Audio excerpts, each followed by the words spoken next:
2017 high school football season is upon us. I can't believe it. It's that time of the year already. As Friday night high school football is underway. The Vicksburg Gators open up in the Red Carpet Bowl against Oxford. Of course, the Gators are under new leadership.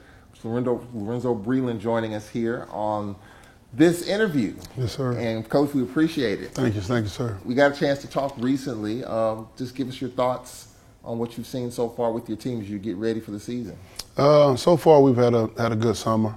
Good summer, 7-on-7. Good spring. We finished up versus St. Martin in the spring game. Leading up until now, just a lot of hard work over summer. The kids have been putting in endless hours, endless time in the weight room, in the film room, getting better. So we're looking forward to this Friday. Talk about your first day. When did you arrive here in the Vicksburg High program? I got here back in 2014, the summer of 2014. Since then, I served as football operations, running backs coach, linebackers coach. Then in spring, being named the new head coach. So it's been an exciting ride. Yeah. Just talk about that ride. I mean, being named as the head coach, a lot going on in the spring. Just to talk about that process for you. It's always been a lifelong dream to be a head coach. I'm just blessed to have this opportunity at 32 years old. Probably one of the youngest head coaches in 5A in the state. We realize now at Vicksburg that we're not going to sneak up on anybody. We got a senior team with about 32 seniors. So we're looking forward to an exciting year. Looking forward to an exciting first year as a head coach. And we know it's going to be a great year for the Vicksburg Gators. Is coaching at the high school level like college and on the pro level in which you have to kind of pay your dues? Is that kind of the step-ladder process of being a high school coach? I know certification, you're teaching classes and other things. Right. Is it the same kind of process for high school as it is for much higher levels? Well, it's actually a little different. We're paid to teach and we're coaches. In the college and professional, they're just coaches. So just that aspect, definitely, like you said, paying dues. I'm going in now into my 9th year as a coach. I played on every level from high school to college to pro. So just understanding the transition, understanding what it takes to prepare, get the team ready, weekly game planning, film study. And that's one of the main things we've been focusing on, is trying to sharpen up that mental side, getting the kids to understand, study your opponent, prepare mentally for the game, review those situations and scenarios in your head as well as in practice, and just being mentally tough. So that's one of the main things we've been focusing on. This is my 3rd year doing Gator football, and appreciate the opportunity to do that. I just see the passion in this community, especially the Gator community, for a successful high school football program. Talk about that. Well, just like any other school, majority of the time football, drives the school, drives the community, drives the school morale. When the team is doing good, you're having fun, pet rallies, everybody's excited about the season. Coming off the season that we had last year, getting put out in the first round of the playoffs, just everybody has high expectations. This senior class that we have, like we said, these were, the freshmen when we first came in. Some of these guys have been playing together since Little League. So the community definitely, remembers these guys all the way up. A lot of them are 3-year starters. So it's going to be a lot of high expectations. And we realize that as a coaching staff. They realize that as players. So like I said, we're just, ready to strap it on Friday night. This is a very veteran ball club. Over 30 seniors on this team? Yes, sir. Absolutely. Just talk about the veteran leadership, watching these kids grow up in front of your eyes.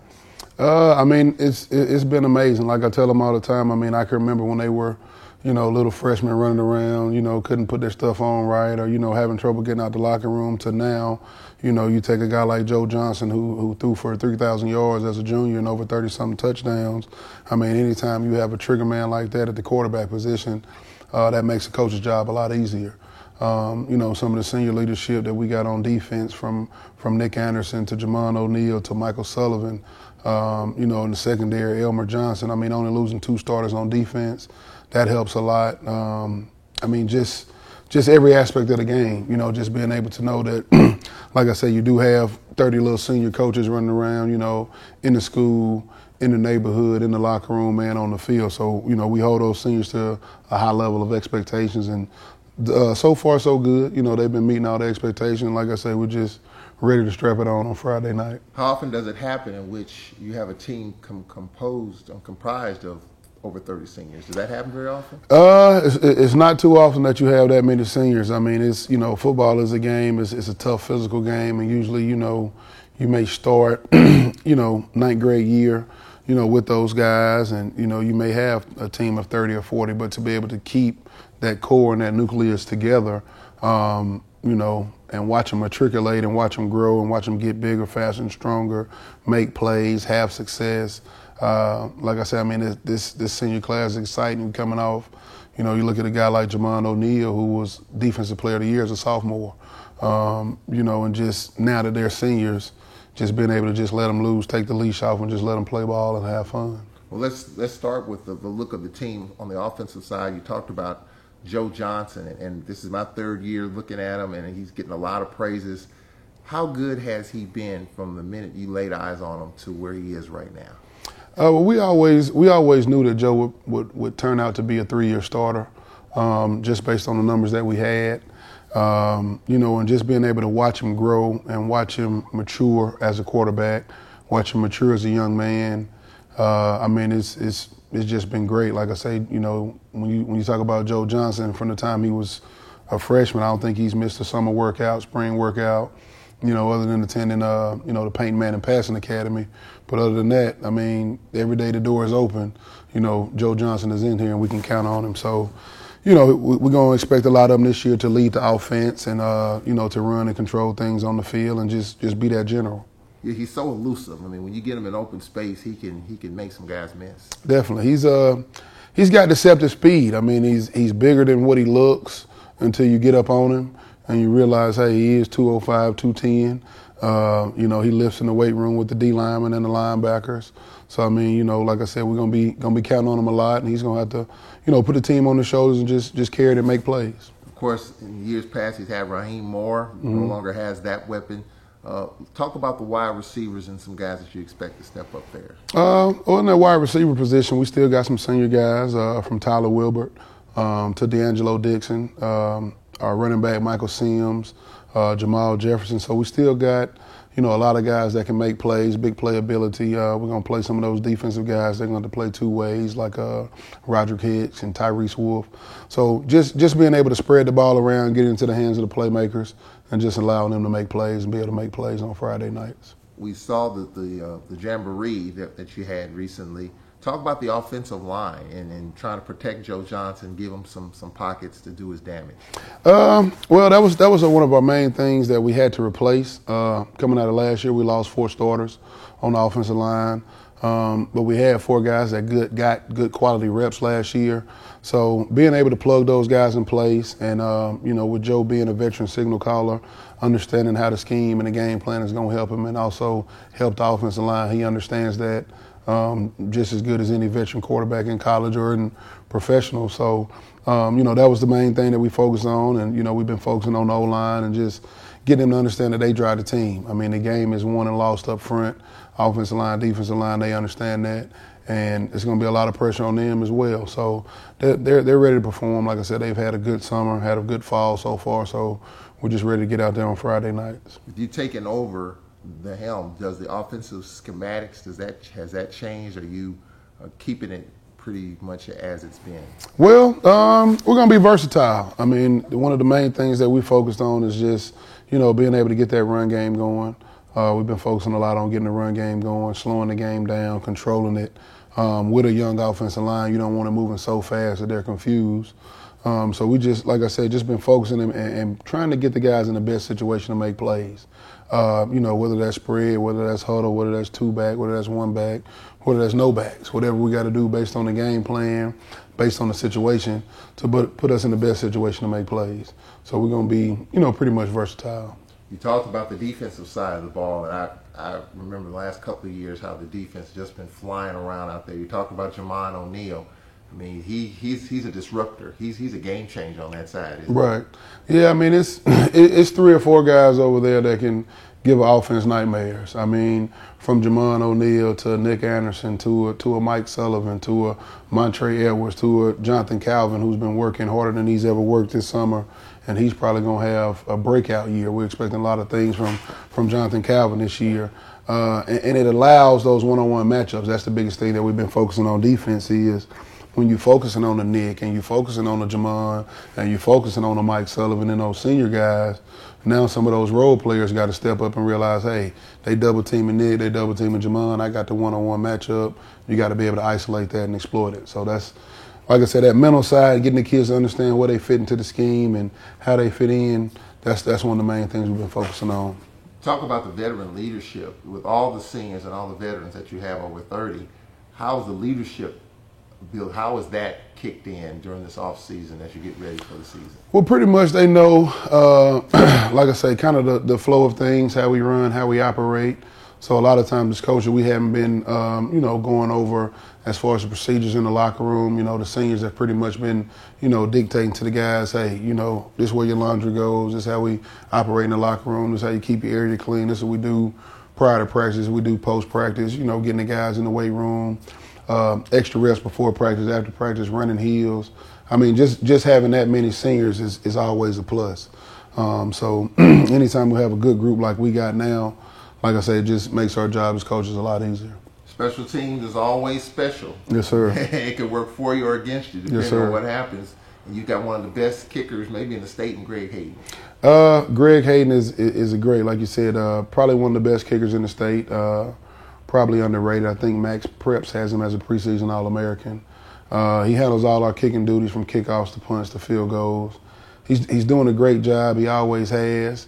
One of the main things we've been focusing on with him, just like everybody else, is still that mental side and understanding different situations, understanding different techniques that we've been putting in, on punt, based on where we are, based on field position, understanding his field goal range and when he's in range, when he's out of range.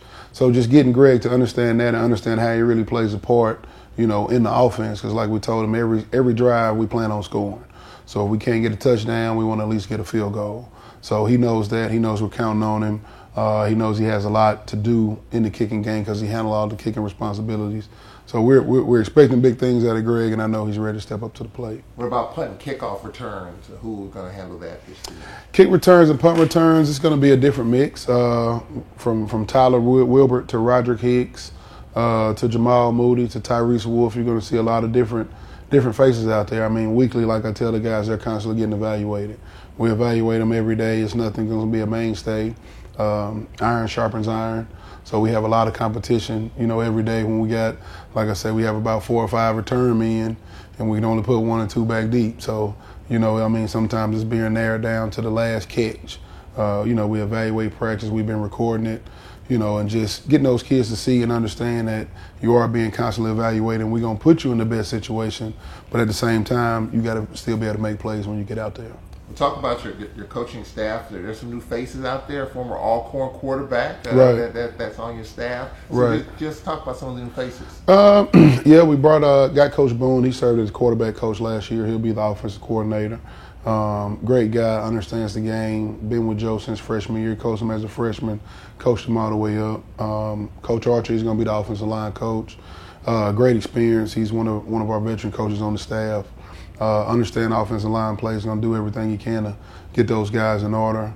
Like you said, with our new addition, Coach Green, brought him on as a defensive coordinator. And me and Coach Green have a history going all the way back to my first coaching job back in Bailey. And I ended up beating Coach Green. I was the offensive coordinator. He was the defensive coordinator. And this was back in maybe 2009 maybe. Yeah. So I've kept up with him over the years. When I got the opportunity, he always told me, he would come, or, vice versa. If he had the opportunity, I would come, and, got a chance to add him on board.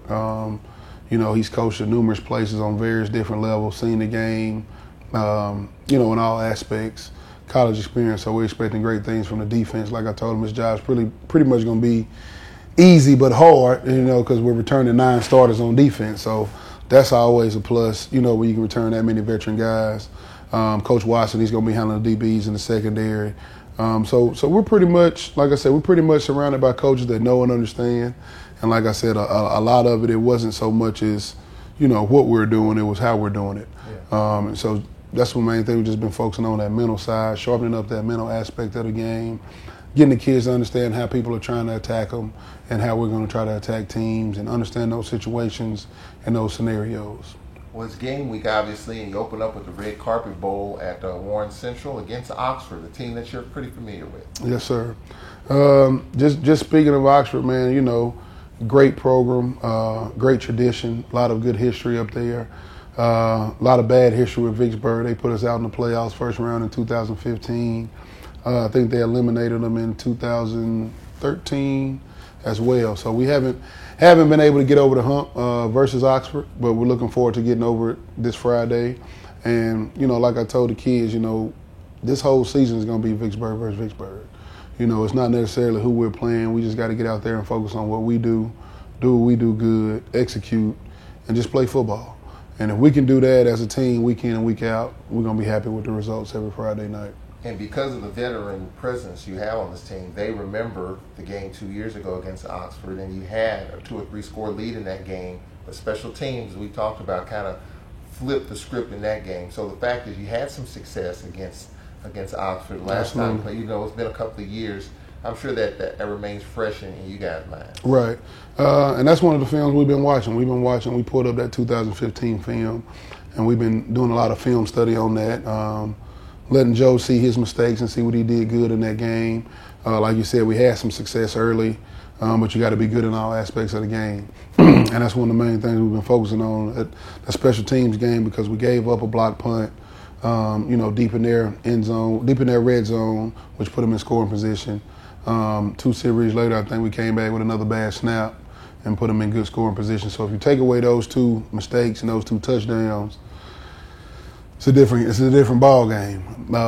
So just being able to focus on that, focus on special teams, focus on that mental side, and just understanding momentum and how big the special teams and the momentum of a game can change the whole layout of the game. So that's one of the main things. Like I said, we've been focusing on that mental side and just sharpening that film study, the focus, the mental preparation, just every aspect. Of course, the Red Carpet Bowl, this game's been around for a long time. And, yes, sir. And, 1 year at Vicksburg High, the other year at Warren Central, and this year's at Warren Central. So just talk about the importance of the game and how special of an event this is. This is my 3rd Red Carpet Bowl, and I didn't realize just how big it has been, right. Just being a part of it. Right. So how big of a game is this, getting the community involved from both schools? I mean, it's just a great event here that's been going on for years. I can remember when I was in high school down in South Mississippi, we came up and played in the Red Carpet Bowl. Like you said, it's a lot of rich tradition, brings the community out. It's going to be a full house, going to be able to play, that first game in front of a lot of home fans, big crowd, and against a great competition. One of the things I told the kids, I said they're undefeated in the Red Carpet Bowl. We beat Harrison Central back in 2014. We beat Wayne County last year. So now their senior year, I'm expecting us to beat Oxford. So just being able to get out there and just enjoy the atmosphere, enjoy the experience, and knowing, hey, we finna kick off first game of the season Friday night in front of a large crowd against a great opponent. Like I say, we're definitely excited, looking forward to it. In your office, you got the Red Carpet Bowl trophies. You got the last couple yes, right above your desk there. Yes, sir. Absolutely, absolutely. And so you want to add to that mantle? Oh, I want to add 2. I want to add that one, and I want to add a big gold one at the end of the year. Yes, sir. That's the plan. That is definitely the plan. Coach, what excites you about this team? Just everything. Like I said, we have having so many seniors. And just knowing at any point, no matter what side of the ball we're on, offense or defense, that you have 5 or 6 playmakers, that's what's exciting as a coach. Most teams, you have a lot of guys that can play and, maybe play their role and, do things like that, maybe 1 or 2 playmakers. But, anytime we take the field out of those 11, over half of them are playmakers. And when I say playmakers, I mean big-time playmakers, big-time playmaking ability, game-changing playmaking ability, and that's what we're looking for, and that's what I told them. That's the Gator football that we're going to play all year. Like I say, not a lot of thinking, sharpening that mental side up, confirming that preparation and just that mental toughness, And on Friday nights, hey, man, it's a game. Get out there and fly around, have fun, communicate. I want to see high five, chest bumps. We're going to have fun, and we're going to have fun. It's going to be exciting. You were telling your team in practice the other day, hey, practice is the hard part. The game should be the easy part. Exactly. And that's one of the things we've been focusing on, too, with the weather and with the heat. We're kicking off at 5:30. So what we did in July, we shifted our workouts till 5. So just getting them ready, getting them acclimated to that heat, getting them to understand, about the heat, how to prepare, how to hydrate, how to eat right, how to stretch, how to warm up, how to breathe. I mean, just every aspect. How to breathe. Because a lot of times, a lot of kids don't understand. You get out there and you get moving so fast, and it's about recovery. So we try to focus on controlling your breathing. Breathe in through your nose and breathe out through your mouth. Just relax. Slow your heart rate down, which helps you recover faster. So now, instead of you worried about breathing or why I'm so tired and you can't think and you have a mental lapse, slow your breathing down, slow your heart rate down, focus, take a deep breath, relax. All right, now let's get ready. So, like I said, just every aspect of mental preparation we've been focusing on. You talk about what excites you. Talk about yourself. How are you feeling? This is your first game, and, right. and putting on the green. Just talk about the excitement from you personally. I mean, like I said, it's been a lifelong dream to be a head coach. Starting off 0-0, like I said, I'm excited. It's almost like a dream. I feel like, I know I've been sleeping, but I feel like I haven't been asleep because there's so much to be done. So much getting done, a lot of excitement, a lot around the program, a lot of community involvement, the players. So I'm just taking it all in as a coach. The same way I did as a player. I love every aspect about the game. Like I said, from the warm-ups to the national anthem to the popcorn to the barbecue I love every aspect of it. The hot dogs, how the grass smells, the paint on the field. Just the whole showmanship of the game. I take it all in, and like I told those kids, you got to take their energy in and feed off of it. Yeah. Because when it's something that you truly love, you got to love every aspect of it. You just can't when I score a touchdown or when you got to take it all in and just enjoy every moment of it because you're never going to get it back. Yeah. And like I told the seniors yesterday, this is your last red carpet bowl. You're never going to get it back. You're never going to get senior year back. You're never going to play another first game senior year. You're never going to play another red carpet bowl. So just getting them to understand, hey, let me take it all in. Let me soak it all in, and then let me use this energy and turn it into some motivation and some determination. What's the difference between, in years past, you were a passenger in the car. Right. Now you got the keys to the car. You're cranking the car up. You're driving right. the car.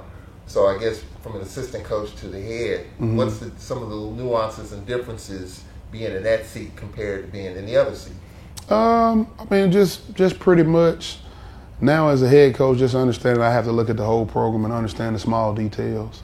A lot of times as an assistant coach, like you said, you're talking about driving. The passengers, if you have a flat, they just, they ain't worried about the flat. But you as a driver, you got to realize I got to do something to get this flat fixed. I got to do something to get us back on the road. So just understanding the whole aspect. I got a great staff. I couldn't ask for a better staff. They do everything, I ask them to do, a lot of times without even asking. They get in there and get after. They work hard every day. The kids do a great job. So, like I said, just taking it all in. It's, a lot of it is new to me, even though it's not new to me, because I am a first-year head coach. But as far as the game, the preparation, none of that is new. So just taking it all in, just enjoying every moment of it, every moment. Yeah, talk about the importance of the community support. We're talking to Mr. Daniels every year about the monetary aspect of supporting the school, the program, the kids. Talk about that, how important that aspect is. That plays a key role. Anytime, you take a high school kid and, they can play in a stadium full of fans, know that their family is watching them and family supporting them, whether it's mom, dad, grandma, grandpa, aunt, uncle, brother, sister. Just knowing that somebody's there watching them and somebody really cares about them, that means a lot, to them. So, we're inviting the whole community out. Every time we go out, we represent Vicksburg. So we want the city of Vicksburg to know that we're going to do our best to put our best foot forward and represent the city. I tell the kids, you represent the city, you represent your family, you represent yourself, you represent me, you represent everything. Everything that means anything to you, you represent them when you step on that field, and even off the field. So just getting the kids to understand that, hey, it's bigger than football. It's going to prepare you for life, football teaches you a lot of life lessons. And just like you said, getting the community involved and just, you feel good when you go to church and somebody speaks and say, hey, good game, or you in the grocery store or the barbershop, or, they pass you in Walmart or whatever it may be. So just getting the community involved and just having that support, that means a lot, and we're expecting a lot of support this year. Well, the 2017 season gets underway shortly as the Gators get set to take on Oxford in the Red Carpet Bowl at Warren Central High School. Coach, we really appreciate it. Yes, sir. Thank you.